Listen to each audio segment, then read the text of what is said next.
Alrighty. Hello, gentlemen. Hello. Oh, So this is the Men Sinking Christ podcast. Should we name ourselves? Yeah, I mean, or you can introduce this. It's up to you. Okay. So my name's David. With me I have Chandler What's up? and another guy named Michael. hello. Really cool couple of dudes. I guess I'll start off with a quick question for Michael.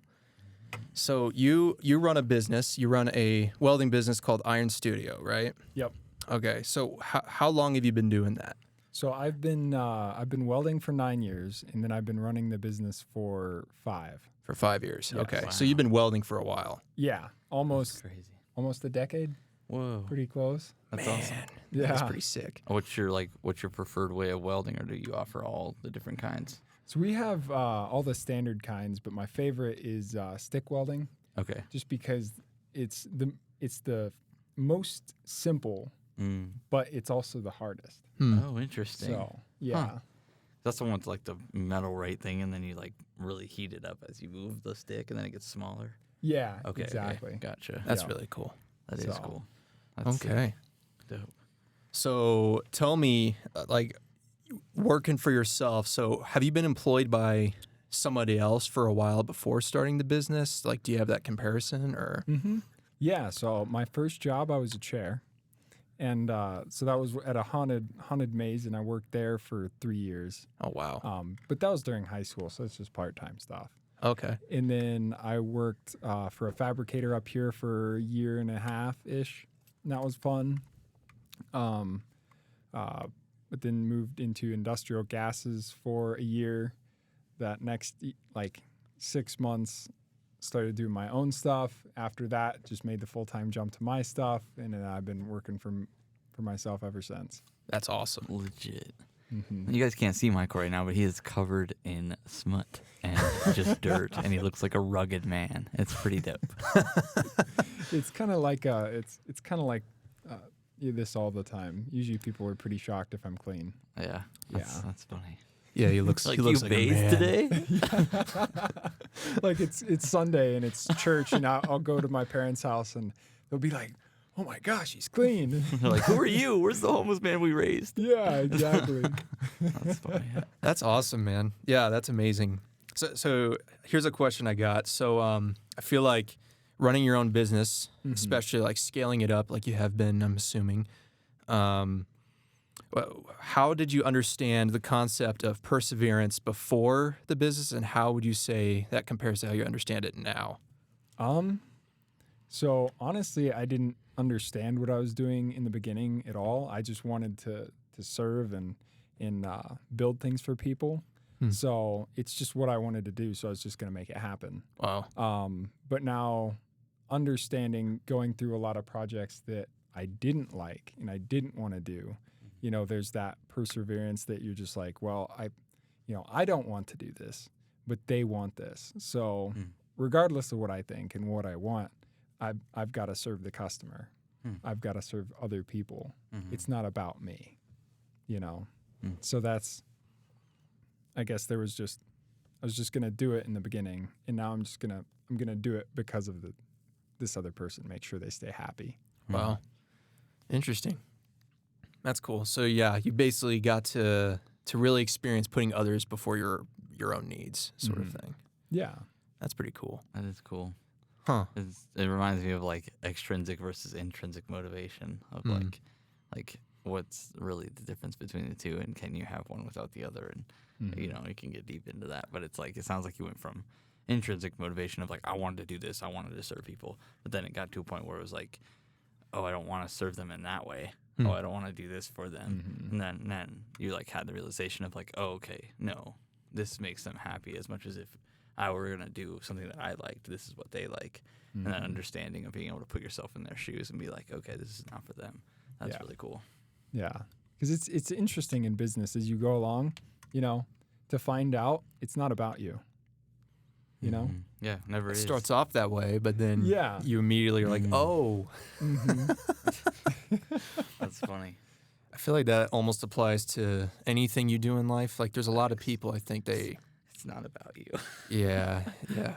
Well, like a lot of people, like, okay, so why did I go to college? Well, I went to college because I wanted a better shot to, I mean, in a way to pursue my dreams, right? Yeah, It's like, well, yeah, I need yeah. this degree so I can have that like stepping stone. But then I don't know, when you get into the actual classroom, you see how much, basically like how well I do my homework, it actually affects my professor because they care about me being successful. So if I act like I don't care, they're going to be upset. Then they put you in teams where it's like, oh my goodness, my work affects other people's chances at graduating. And I mean, Yeah. it becomes you're only thinking about other people. Right. Yeah. Well, some people do. There are other people that get into the groups and they're like, I don't care. Yeah. How this impacts Yeah. you at all. And you're like, Yeah. okay, well, you suck. Like, you know, and then it's like you just gotta like pick up their slack. And so that's why some people prefer to work alone, is because of people like that who don't have your perspective of like, oh, what I do impacts other people. Yeah. Choices have consequences, and they might not always impact me. So I should probably, you know, at least do my best or do the bare minimum. You know what I mean? Like, it's like at least get the job done. So it's not like a struggle for everybody. Yeah. That's fair. I feel like though the system, if you pay attention, the system is designed for you to care for others. It is. Because I don't know. So I've always struggled with. I think I was a kid when my dad was like, "David, you're an empath." Now that term is overused today. I think everybody's like, "I'm an empath," but I actually am affected by that. It's like, oh well, I'm breaking the rules, but it's not good. It's not the good kind of breaking. It's like no, people are getting hurt by this. Yeah, right. What's a good kind of breaking so we can get a difference? A good kind of breaking is kind of like what Michael's doing, where it's like he didn't graduate high school and go to college like everybody else is. He went his own path. Gotcha. I guess if that makes sense. I see. And the normal is like go to college, get a degree. Yeah. Go try to get a job with that degree. Right. Gotcha. Yeah. Exactly. Sorry to interrupt. No, you're good. But going back, I think you're spot on with the system is designed to if you want to help other people, that's how you get ahead in life. You know, if you notice big entrepreneurs, you know, big people in business, you know, it's like, well, how did they get in this position? They're always just sitting around talking to everybody. But that's what they're doing. They're being intentional about building the relationships that are around them and really pouring into those other people. And that's how they get further. Yeah. You know, it's not just what everybody thinks of, oh, they're just stepping on people, they're just mowing over them. I mean, yeah, everybody's got the bad apples around there. That's But fair. most of them, the farther you go into like a business community, you know, go to your local chamber, you know, they are just so friendly, so helpful, so eager to just lift everybody up. It's incredible. Yeah. Interesting. It's actually true. I've noticed the most successful people I've met were actually, they went out of their way to pour into me. And it catches you off guard because you see this guy with a big mansion, he's got Teslas, he's got fancy cars. You're like, oh yeah, this guy's busy. But no, he sees a young guy. He's just like, oh, I got to help you now. Like, Dang. Yeah. but I think the motivation starts out selfish, which is like, okay, if I'm good to people, then I'll get something in return long term. It's kind of what they think. But then once you start embracing that process and that lifestyle, it's just like actually you stop caring about what you get out of it. You start caring more about the abundance mentality, making sure everybody is blessed, you know? Interesting. See, I want to like hit a caveat there of Sure. like people helping other people because because they get the satisfaction of helping you, right? So it's like that. If somebody who's rich helps somebody and then they succeed, the person takes the pride in saying, I helped them get there. You know, and it's like that's the why they did that, right? So it's like, again, not about you. Like, you know, it's never about you. And it's never about me. And it's like, and that's what's hard about, I think, at least my perspective, I'm a little more cynical, but it's like it's just the like there are no pure motives. Everyone has an angle. And it's like, Yeah. and so there's always, even like the dude that is the top of the business, who's like the most nicest, the most charismatic, everybody likes him. That's why he's up there. Is it's like, Well, yeah, because he socially manipulated them to like him. Like, he knows what he's doing. He's the best. Like, you know what I mean? He just did You it think the so? best. You That's think why he's he- up there. You know what I mean? Like, it's like, I don't know. I don't think people are pure. That's just my take on that. I mean, I think it's all in perspective. You know, one guy could see, you know, him being socially manipulative. Another guy could see him being really helpful. It's all depending on, you know, kind of heart posture. What is his actual motives? Exactly. You know, if he's just coming to you to build a relationship, and then just because he wants work from you to get money in the end, and then he throws you to the curb, yeah, that's not good. But if Right. his original intention is to just actually genuinely help people, yeah, Yeah, I think I he mean, you got could- to assume positive intention yeah, in order for it to be there, is what it sounds like to me. You guys are doing is you're assuming a positive intention, which isn't terrible. I Yeah. just assume the opposite. So yeah, yeah. I think there's so much negative in the world right now. It's like, why not just spin the positive?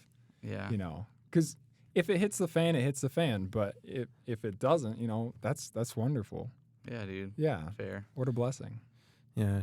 I mean, I think there are definitely people who are, I mean, like you're taking psychology, Chandler, so Yes. you know, like if you wanted to manipulate somebody, you probably could Yes. for your own personal gain. And so you just True. know, like, there's definitely people out there who know exactly what they're doing Yes. to achieve their own outcome. Yeah. But I've noticed, I don't know, there was a customer I had, so his name was David Shaknova, and I know, such an interesting name. That's a cool last name. Yeah, right.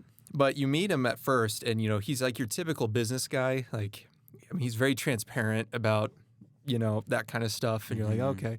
But there was one time, so I went to his house, and he just took like 20 minutes talking to me about everything he's learned up to this point. He's in his 70s, and I don't think he's a Christian, but yeah, he just spoke to me. He just said, yeah, life requires the 3 Ps. It's called patience, persistence, and passion.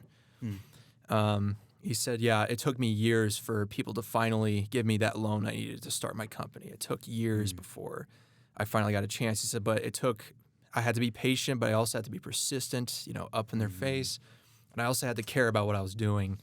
But it's like this guy has no incentive to talk to me, some random Mosquito Joe specialist.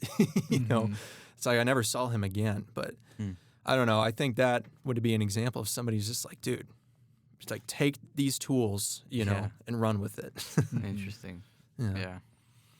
I would say he was bored, but that's just me.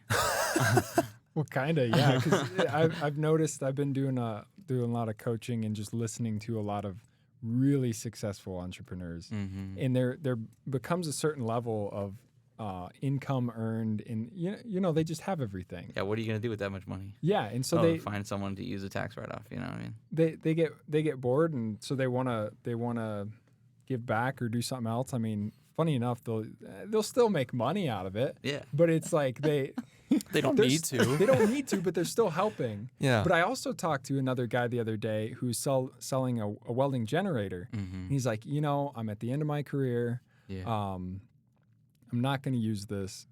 I'm making plenty of money. I could practically give this thing away and it wouldn't hurt me. Yeah. But I'm going to ask for money, because if you don't pay for it, you won't respect it. Interesting. And I see that all the time. Yeah, And that's why- totally. Entitlement is huge in our day and age. And that's why I like to earn all my stuff. I want to pay for all my stuff, because it's like if I don't, I just know inherently I won't respect it. Interesting. Yeah. Do you I guess it's kind of flipped this a different angle. Sure. Is like it's still the same line of questioning, I guess. But you said you want to earn everything you have, so in order to respect it. Do you also think that way when it comes to salvation? Not at all. I see my salvation as a relationship. And you still know. respect that relationship. Oh yeah. Yeah. Yeah. Right. I think. Yeah, I don't think it's. Yeah, that's. I've never had that. you got to work for That your issue. salvation. Good. Yeah. mindset. I just wanted to clarify that because I don't know. I feel like a lot of people take the same, like, I guess how you view the world or how you view things in the world. Right? We're supposed to have a biblical worldview. So if the Bible tells me that I get like blessings from God, everything's a blessing. Therefore, I respect it. If I got that free truck, respect it because that's a blessing, right? It's like, but if I also have the money, the financial ability to pay for that truck, respect it because it's still a blessing. Yeah. You know what I mean? So it's like a perspective, as you have said earlier, and it's like just kind of, I don't know. I think it's, I don't even know where I'm going with that, but that was just, I heard you say that, and I was like, well, if we're called to have a biblical worldview, and your view of the world currently is what, from what it sounds like, is to earn whatever you have so that way you can respect it. It's like, oh, but the Bible says, I feel like opposite. It's like everything's a blessing, everything's a gift from God. Therefore, we respect it because it's a blessing, and we didn't do anything to earn it. Yeah. Or like, look where we are. Like we didn't do anything to earn this place. You know what I mean? David Yeah. just signed up for a time slot, like and it's like that we all got to be able to show up. Like that's a huge blessing that we get to pretty be cool. here and like Yeah. share this moment. And so it's like, and we respect it. We're respecting these things, even though we didn't buy them. Like you know what I mean? And it's like, so it's just kind of like, I guess I'm struggling to see the practicality to, oh, if I don't earn it, I don't respect it. Interesting. Okay. I think it kind of goes back to, well, for a good example is I had a mentor when I was 18, and he took me under his wing, basically to, I don't know how to explain it. He was trying to introduce me into the business world. And in fact, he was the reason why I wanted to go to school for business. I didn't know what I wanted to do before that, but I was running a landscape business, just trying to figure it out because I'm like, hey, it's making money. I like money. Let's do it, And then he found out and he was just like, well, let's meet Friday, let's just hang out. But something he would do is sometimes he would give me tools, but in return, he would ask that I would mow his entire field with his riding lawnmower. Transactional. But the whole point, it wasn't that he didn't care about me. He did. We've known each other before he started doing that. But it's kind of along the same lines. It's like, okay, now you're going to really see the value of what I'm giving you because you're going to work hard for it. Yeah. Because the reality is like, I feel like the world outside of Christ is transactional. Okay. And almost how you have to play the field is that way. Yeah. But The world. but exactly. Are we called to be like the world, David? We are not. No. Just throwing that out there. But continue. But honestly, though, I did respect him more because I worked hard for it. If I didn't, it's just this guy spitting facts at me that I don't know when I'm going to use it. But to this day, I'm using it. Yeah. Yeah. I'm thinking of, you made me think of, if I could chime in. Sure. When God talks about like working in the Bible, it's like towards Adam. I'm trying to find it so we could talk about other things till I find this. Work the field. Yeah, exactly. Let's see. Adam's original purpose. Yeah. To be a good steward of the land, to like he's been placed in charge of all things. Let's see. I'm in Genesis 3 right now. And then Eve showed up. Adam sang a poem. She just showed up. God didn't put Adam to sleep and make a rib cage turn into a woman. No, she just appeared. She just appeared, yeah. He had to use the rib. Okay, so verse 17, chapter 3. And to Adam he said, he being God, because you have listened to the voice of your wife, and have eaten the tree of which I commanded you, you shall not eat of it. Cursed is the ground because of you. In pain you shall eat of it all the days of your life. Thorns and thistles it shall bring forth for you. You shall eat the plants of the field. By the sweat of your face you shall eat bread till you return to the ground. For out of it you were taken, for you are dust, and to dust you shall return. And then, so it's like he's like, you're gonna have to work for your keep, basically, right? Yeah. And so I think, to some degree, there is that level of like, oh, okay, I earned this, I worked hard for this, and like the way our brains are just made, right? You get that like satisfactory. Okay, I like built this thing, it worked, now I have food. You're like, let's go. Your brain is just dopamine. Heck yeah, you know what I mean? So, I've never viewed it as I did this. It was actually, I viewed it more as discipline. Interesting. Yeah, like that knowledge was a gift, but when I worked for it, I felt like the process disciplined me naturally for the better. I don't know, and now I get to remember it because of that. Yeah. Yeah, I'm in the opposite boat. I have the problem of thinking like, oh, I have done this. Oh, do you? My good, my good works. My No. ability, my Yeah, Gotcha. no, it's all God. It is. Yeah, and I think if we are men seeking God, as the title of our podcast says, right? It's like we should be trying to give glory to Him in everything that we do. And it's like, I think, I can't remember where it is. That's the sucky thing about like the modern day is that we're like, oh, where is it in the Bible? I don't remember. But Paul talks about, like, he doesn't do anything that just like everything he worked for, like where he would stay, he would provide his own food. People would just let him live there. Like, you know what I mean? It wasn't like he was like, you need to like give me a place to sleep. You need to like give me food. It was like, he had a trade. He did things to like earn those sort of He built tents. accommodations. Yeah. He built tents. And so it's like there is that aspect of our lives where it's like you have a job and it's like, but it's like Paul's purpose wasn't to build tents, No. right? It was to serve God. Yeah. The building tents was just so he could make his way in this world and like do like, and still like be able to be used by God, I guess, in a sense, right? Like if he just sat on his butt, I'm sure God would have brought someone to him eventually, but it's like he did so much more because he was able to go out and do things. If that makes sense. So, but yeah, I don't know. I'm not a huge fan of like earning money and work and like it's like, I don't know, if the Lord blesses me with like something to do and then someone wants to pay me for that, then praise the Lord. But like, I don't know. It just kind of, it's life. It ain't that deep, I feel like.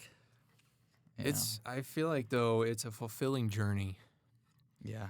Because I mean, especially doing the things like what Michael's doing, you're kind of forced to be in a position where it's like, well, crap. I don't know. It's not like money is just going to come overnight just by me sitting here. For sure. And it's not going to be, and it's not just I got to work and be told what to do. It's I have to figure out the direction. I have to figure out what will work.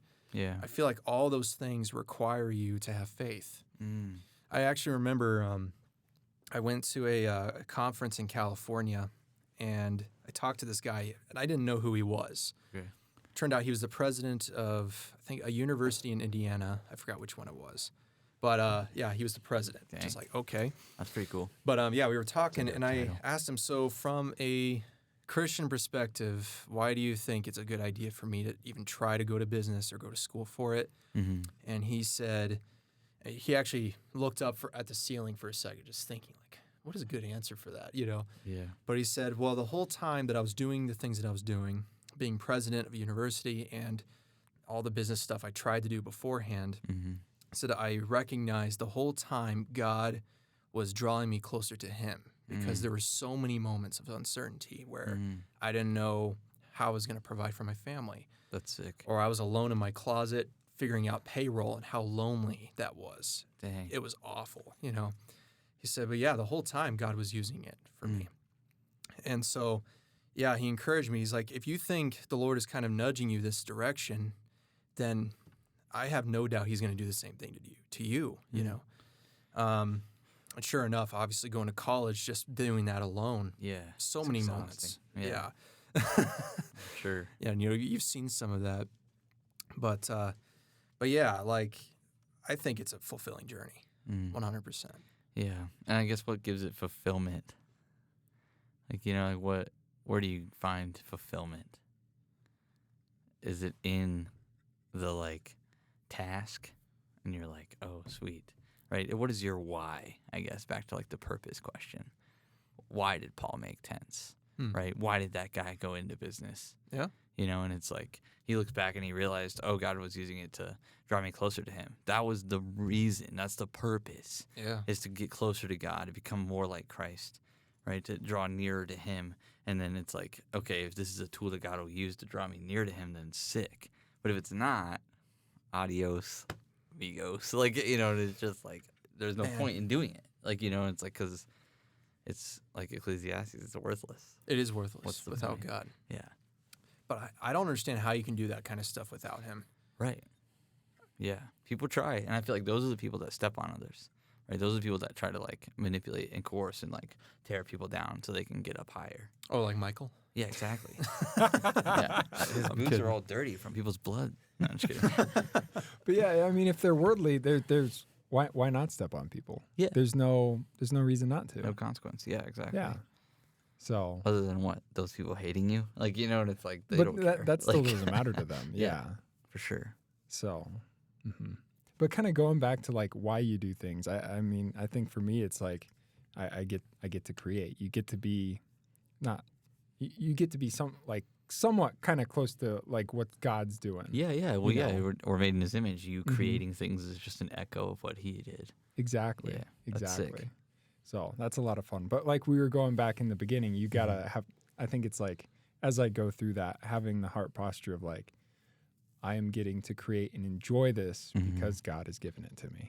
Yes. Yeah. So Yeah. Having that conscious thought is like key, I feel like, to living a life that's glorifying to him. Because like we do so many things that are just kind of like routine or unconscious, and it's like going through the motions of life, and then it's like, but to really like take those opportunities to be like, okay, I get the chance, I get the like blessing to be able to perform this task of welding, making something out of materials that God has made. Like, it's like he spoke the earth into existence. You know what I mean? But it's like you can't just speak something into it. So it's like taking that chance to like honor and recognize that God is the all-powerful like creator of the universe. And every time you weld something, like that's sick. I think like that's dope. I wish I could create stuff. Like it makes me want to make something right now because I'm like, that'd be cool to see. yeah. I'm sure it's fun. My brother last night, he sent me a random passage. It was in the book of Luke, chapter 12, starting in verse 16. It's the parable of the rich farmer, or I guess the rich fool, what some people call it. It said, the ground of a certain rich man yielded an abundant harvest. He thought to himself, what shall I do? I have no place to store my crops. Then he said, this is what I'll do. I'll tear down my barns and build bigger ones, and there I will store my surplus grain. And I'll say to myself, you have plenty of grain laid up for many years. Take life easy, eat, drink, and be merry. But then God says to him, you fool, this very night your life will be demanded from you. Then who will get what you have prepared for yourself? And then the parable concludes, this is how it will be with whoever stores up things for themselves, but is not rich toward God. Isn't that interesting? Yeah, it is. Yeah. Treasures in the kingdom. Exactly. Yeah. Which are what, right? Like, what are treasures in the kingdom? Treasures in the kingdom. Michael doesn't know. He shrugged and frowned. I don't know. I have no idea. Well, it's kind of like I don't know either. That's what I'm asking. Like, I think I have some general idea, but go ahead. well, it's kind of like what Jesus said.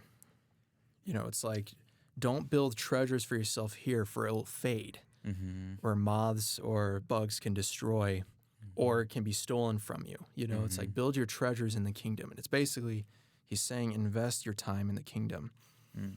And I think there is this mentality that humans have, which is if I love, I lose something. If I give to others, I lose something. But the Bible kind of paints this principle of like, no, the more you give, the more you gain, because your treasures are being stored in the kingdom. Interesting. So Yeah. giving more to God, More to God and for to the others. kingdom, is building up treasures in heaven. Yeah. I see. I would say, like, on top of that, another treasure perhaps is like if you get the honor and privilege of bringing someone to know Christ as their Savior, as like that's a treasure that you get to take to heaven because they're now a brother in Christ with you, and you get to go and be like, okay, sweet, like let's go see Jesus together. Like that's pretty dope. Yes, I would say that. I would say also But I feel like it definitely falls under what you said. giving to others who don't have anything to give back. Yeah. Giving to enemies. Mm-hmm. Yeah. Yeah. The world I think would call that altruism, which is like the idea of giving without receiving, right, and doing things without any kind of reward. But then it's like people pick it apart and they argue like, well, your reward is that it made you feel good, right? Like, and it's like, well, I don't know about you, but giving something to my enemy doesn't really make me feel good. Like, you know, it's like that dude's a jerk. You know what I'm saying? I don't want to help that guy. And it's like, so then you just lean into that like Holy Spirit of like, okay, well, I don't want to do this. My flesh is like, no, I don't like this person. And the Holy Spirit's like, well, you're called to love them, so love them. And you're like, okay, but help me. Yeah. So Absolutely. I think he, even at one point, Jesus said, even if you give a cold glass of water to one of these little ones, addressing children, he said, you've done that for me. interesting. Yeah, it's pretty cool. The least of these, yeah. Yeah. That's are you referencing the passage where he's like, you will come to the throne and say, do we not cast out demons in your name? And I'll say, depart from me, yeah. you workers of iniquity. I never knew you. And they're like, didn't we cast out demons in your name? And Didn't we do all these things prophesy in for your you? name? And then he's like, no. And then they're like, you never did this, you never did that. And then he's like, they're like, when did we not do this for you? And then he's like, when you didn't do it for the least of these, you didn't do it for me. Which is crazy. So it's like keeping your eyes peeled for the least of these, because you never know. Could be some angel in disguise. Yeah. And I don't know. It's always- Absolutely. Yeah. Which is interesting. Yeah. So how has, Michael, so your walk with God, how is that reflected or vice versa, like your business and everything you do? Because you work like 16 hours, right? Every day? Oh, yeah. I work all the time. I mean, I get up at 4 and I like to go to bed at 9. 'Cause it's just what I like to do. That's crazy. But it's just like, you know, if you like to play video games, if you like to go ride bicycle, it's like that, but on steroids. And I get paid to do that. I get to, So That's sick. what I like to do. That's awesome. What was the question? I completely forgot. How has your walk with God, I couldn't remember either. so your walk with God, how has it been enhanced? How has it been affected? You know, just doing what you do every day. I think it's incredibly humbling, to be able to do what I do, because it's like, one, especially starting out is just me, and so it's just me kind of doing a lot of things alone, and so a lot of that time you can kind of spend either thinking or talking with God. And I think it kind of ended up being, you know, you talk all day in your head and you kind of have a conversation with you, and it ends up being like a conversation with God. So that's been nice. Interesting. That was a great start. And I think some other things he's taught me through it are just kind of like the patience and persistence. Not only with projects, but with people as well, you know, because when something goes wrong and somebody's unhappy, you got to like, you know, I guess a term I've been hearing in the coaching I've been taking lately is that, like, you got to fall on the sword. It's like, you know, you can't just be like, oh, well, you know, this happened and it's not my fault. No, it's like, no, you gotta Own up to it. Yeah, Take you gotta. responsibility. Some other things too is like the other nice things is going back to like creation. You get to kind of be somewhat close to God in that regard of not only creating physical things, but as I want to expand the business as well, growing relationships, growing systems and processes, and what that means. Because like we're trying to bring new people into the business, employee wise, and so it's like, not only are we wanting to think about, well, what are they welding? Are they answering emails? But like, what kind of people are we bringing in this business? What kind of culture are we creating? So we have to think about that as well. I don't know where I was going with that, but like, you know, if they're people of integrity, do they know God? Is it a chance for evangelism? Yeah. You know, I definitely don't want to be pushing. You know, I don't want them to come in and then just beat them over the head with the Bible. But if Right. you know they have questions, I want to be able to answer them for them. Totally. Yeah. You know, yeah, I don't think work should be forcing No. God on anybody. Right. I don't think anybody should be forcing out of it. Yeah. But yeah, you're right, especially workplaces. Yeah, so That's- that's some other cool opportunities. Yeah. Um, That'll be interesting to see how you like navigate that of like, okay, how do I make a biblical culture? Is what it sounds like you're trying to do. Well, even like in spite of if you're hiring people who don't align with or follow God's word with their lives, like so that'll be interesting to see. yeah, and I don't know if the right word would be having a biblical culture. I would say it would be you have to set, you as the owner, the leader of the pack, have to be setting that example. Yeah. So they have to see Christ in you.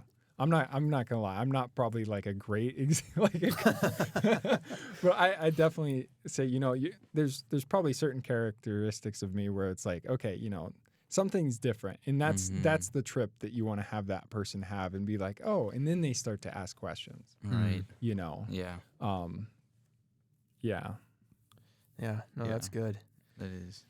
Absolutely. Yeah, and I think, well, what I found too, you know, like my experience, my job currently, you know, we have like 10 guys working, I mean, somewhat together. We're usually separated on our own routes and all that, but when you come together, I've really noticed like everybody operates or like they react more to your actions and how they speak louder than your words. There was this one guy, he's kind of the manager of the shop, and so his work, man, he's got so much work.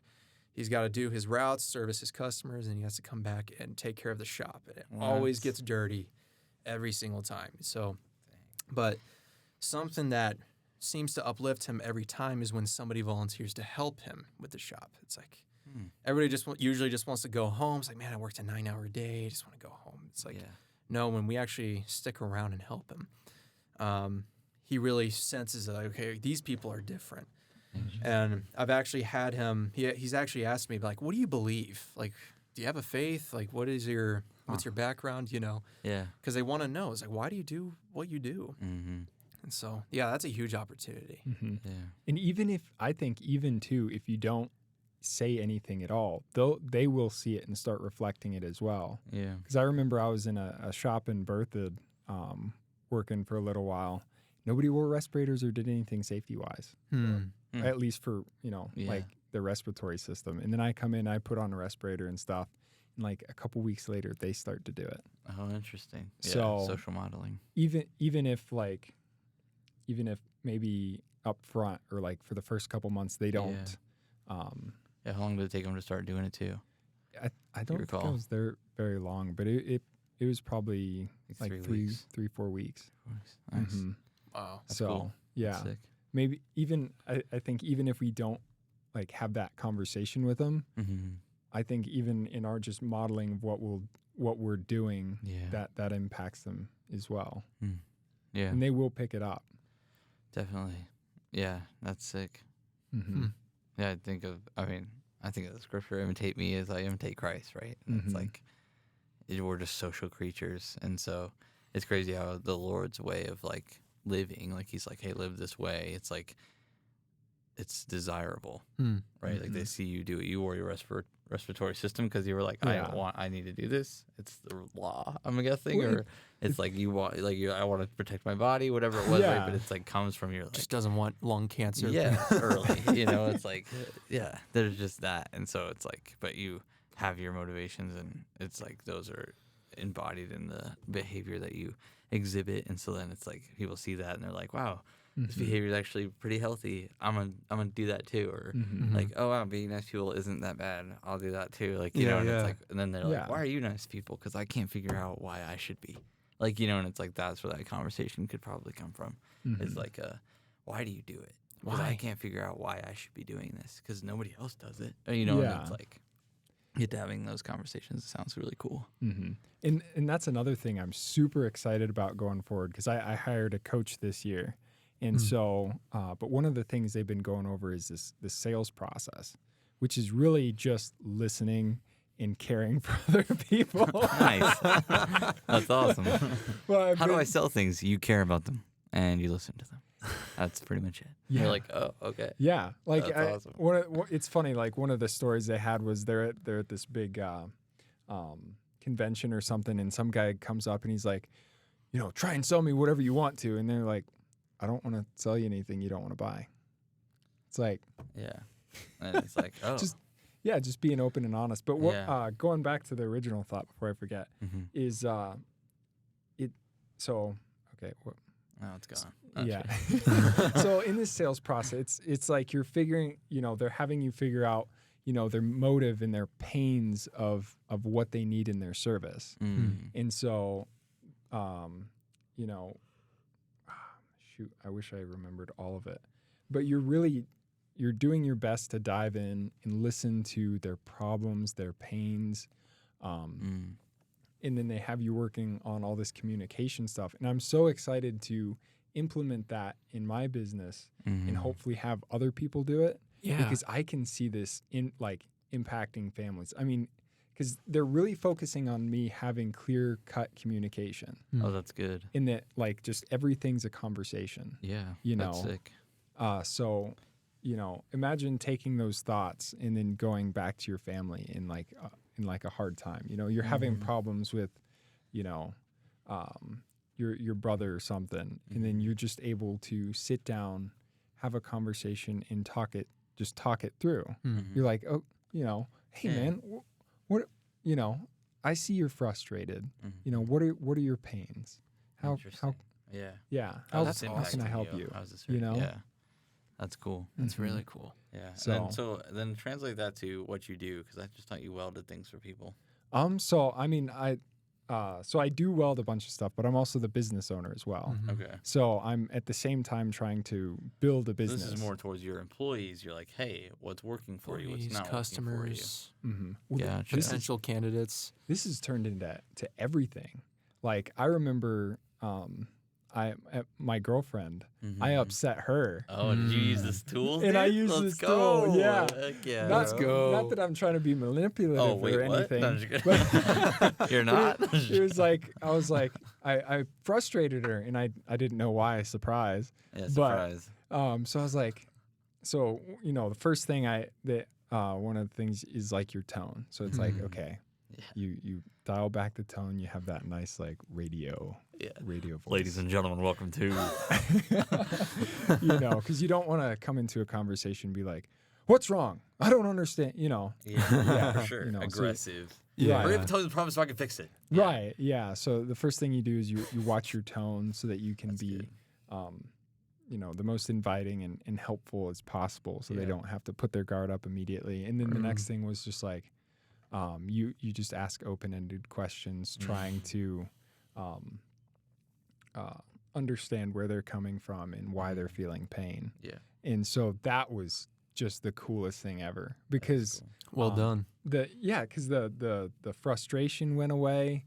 Mhm. Any kind of miscommunication went away, and miscommunication happens all the time. Well, yeah. miscommunication comes from people assuming Yes, that you can read never, minds. That's never assume. never assume. Always nothing. ask. Assume. Always ask. Well, and Always here's the other thing hit too: the is like target. men and women can say the exact same thing, but mean Mhm. something completely different. right. Mhm. And it's like, yeah, that every man has to learn the Mhm. language of his woman. Yeah, The language of his woman. That's Well, funny. I talked to Caleb and Sam, and one of my favorite things that I remember from them is in their marriage, if they're having a miscommunication, Mhm. they stop and they say, "Okay, repeat back to me what you heard me say. what you heard me say," That's and good, that yeah. is so cool. Oh, that that's is dope. cool. Mm-hmm. Yeah, it is, but that's hard because the emotions are heightened, and it's like Mhm. really like you can get into it. I feel like with people, and it's like so like everything matters from tone of voice to word choice. To, Yes. Like if you say one wrong thing, you're done. Like Mhm. and then it's like oh, stink, I gotta start over. Like Yeah, you but gotta start from scratch. But The cool thing about this, though, is it's not. You can use it and be so intentional, and you can, really build relationships with this. yeah, Mm. definitely. You can yeah, not the.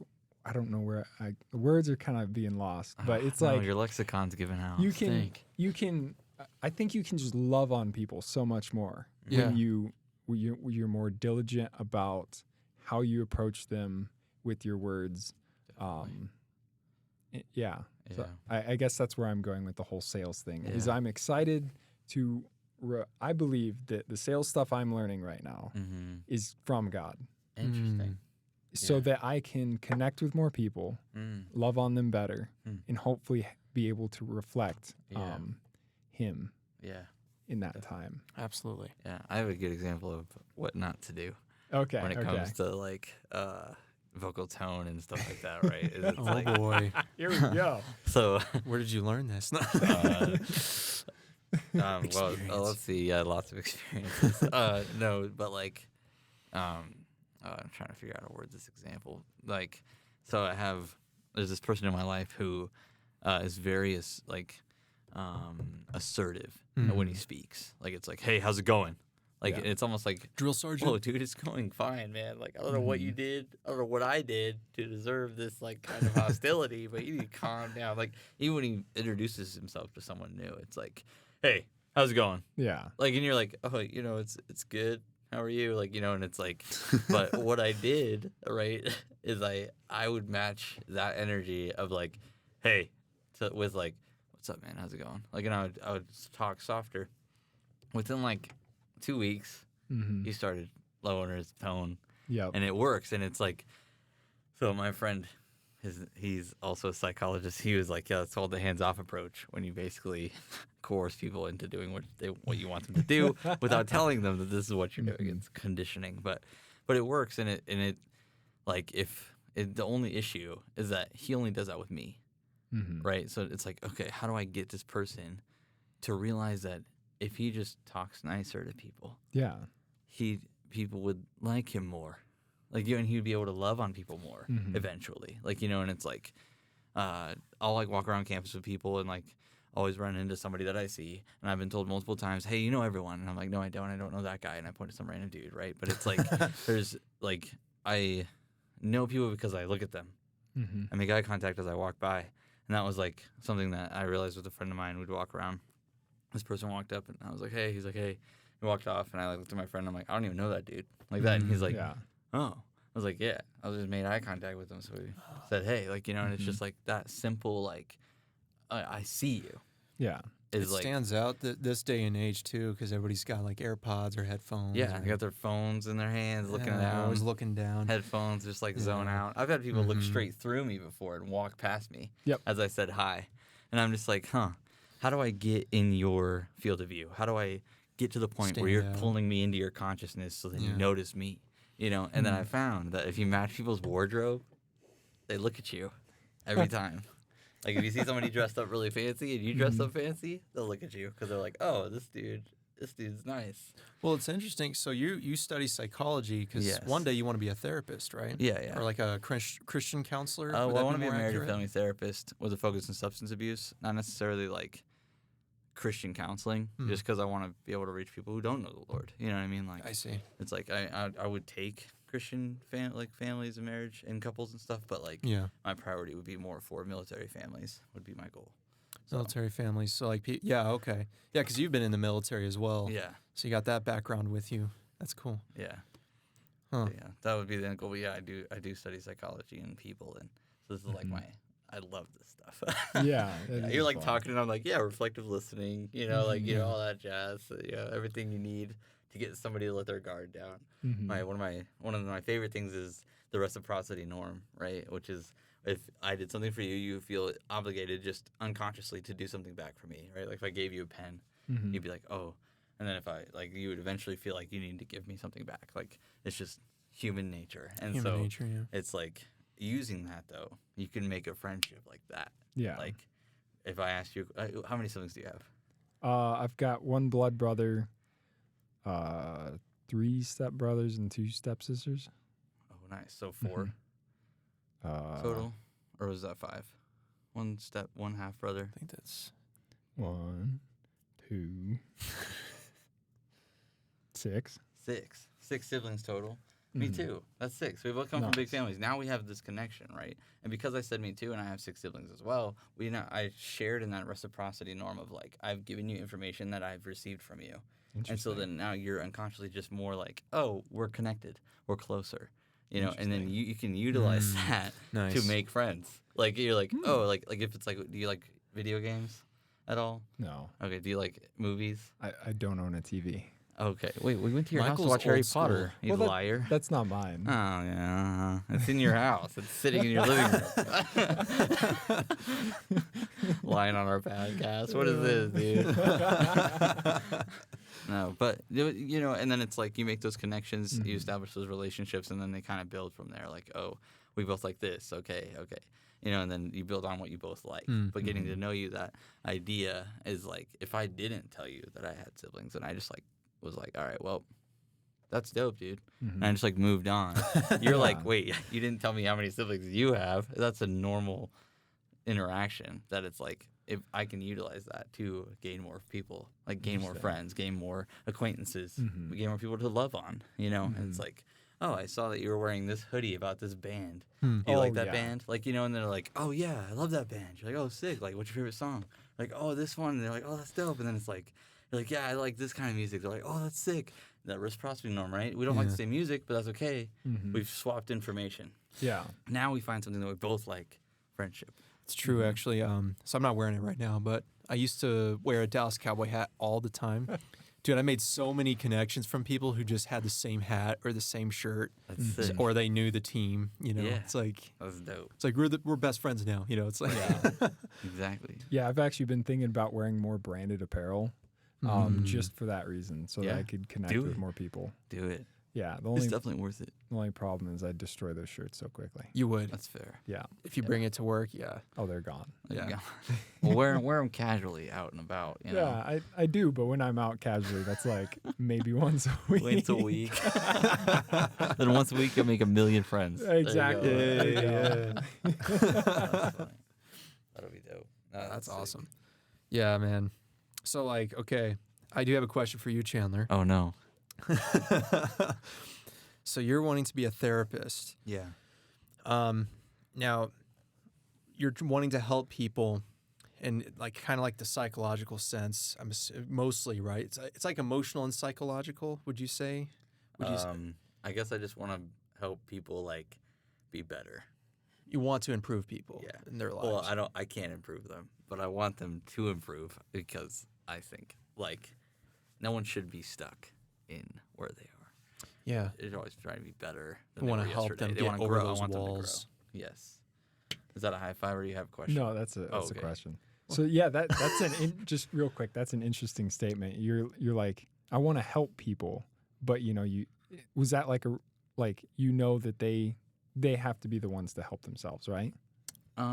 Actually, I would say that like the only real help is God. Oh, Right? Absolutely. okay. So like, Yeah. but in my psych classes, yes, that is Yeah. what they say. They're like, this person can only help themselves, Mhm. and it's like, now through the power of suggestion, you can get pretty much anybody to do anything you want, right? So it's like if you just suggest things and they're like they like it, they'll do it, thinking it's their idea. And so it's like that's like the caveat to like, oh yeah, they help themselves, right? But if you, it's just like giving people tools, right? If I give you a welder, you're gonna be able to weld something, right? You can't Yeah. do it without that tool. You know what I'm saying? Yeah. But I if I see what gave you you mean. like either what's the other kind of welding? You have TIG and TIG, MIG, stick. MIG. So if I gave you TIG welding, and it like, but it's required that you do MIG welding on it, you're gonna be like, I can't. Oh, you're gonna get frustrated, right? And then I'm gonna be like, hey, wait, but I have this MIG welder. You go, oh, yeah, that's gonna work way better, right? It's still your choice. You're helping yourself. I'm just giving you a tool. I see. Yeah. That's therapy, to some degree. Giving you different, and there's different kinds of therapy practices, but yeah, that's see. like the general gist of like what it means to help people therapeutically. Is Okay. just giving them a tool Gotcha. for the situation that they're like, this axe isn't working on this iron door. Yeah. You're like, well, duh, it's an axe. Like, you can't say that to a client because it's like, you know what I mean? So they're like, it's not working, and then you like give them, I don't know, a screwdriver or a drill or something, and they can like pull the bolts out of the door, and then it moves or whatever. And it's like, oh, Okay. but they have to accept that tool. I see. If they don't accept the tool because they're comfortable with the axe, they're familiar with the axe. They've used the axe before. It works all the time. It's like, well, it's not gonna work for this one. Sorry. Like, Yeah. I can't just say that to them. So it's like that, like kind of suggestibility of And that's why it can take weeks, many, Yeah. many or sessions. decades. Yeah, or decades. Yeah. Yeah, but yeah, back to your Yeah. question. I lost it. But Oh, okay, cool. But no, I think that's amazing. I know therapy. I think it's like a lot of people are going to therapy now. It seems like the mental health is going down, generally speaking. I don't know if it could be just this is how we feel and this is kind of where we're at, or it could be a genuine concern with mental health. But yeah, man, that's awesome. We need good therapists. Thanks. Yeah, I hope, Lord willing, I'll be able to be one. So that'll be cool. Yeah, We'll see where He leads, what doors He opens, all that stuff. So yeah, absolutely. yeah. We all need help. Let's be real. Amen. Facts.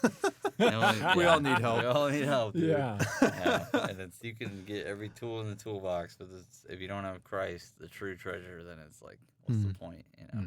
That was a challenge the other day, and we talked about the man who found the treasure in the field and went and sold all he had and came back and bought the field so he could have that treasure. And it's like, that is like Christ. That is you know, Christ. and it's like a representation of Him, and it's so Yeah.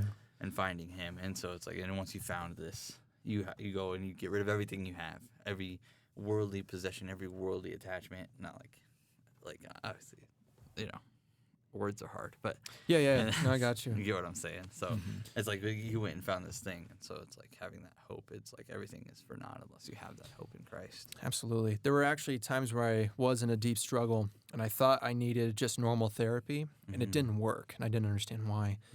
But eventually I started talking to somebody who knew a lot about scripture. He just kind of had he's an older gentleman. He knew a lot about his experience with Christ and spiritual warfare. Yeah. And the things he gave me actually were what kind of healed me in a way, I guess you could say. Gave me more strength against life. Like he explained spiritual warfare, how demons and angels are fighting all the time. And, you got to put the full armor of God. It's really interesting how that works. But Yeah, it is. yeah. I remember times when I was in the Marines, every day that I didn't read my Bible and put my put my armor on and walk out the door. Every time I didn't do that, it was like one of the worst days ever. Like Yeah. I was tempted, I was struggling, it was like depressing. Anxious. I was angry, easily angry, I was irritable. But when I would read my Bible in the morning and when I would like take that time with God before I walked out of my room, I was fine. Yeah. Like, I don't even remember those days. Like, because they were just it was just peace. I got through it, and God brought me through it. And so it's just like, so it's very important, I feel like, to have that spiritual mindset of like, okay. Yeah, because it's kind of like, in the mornings you're reminding yourself, okay, why am I here? I feel like we need that because it's so easy to get lost in the fog. It's so easy to get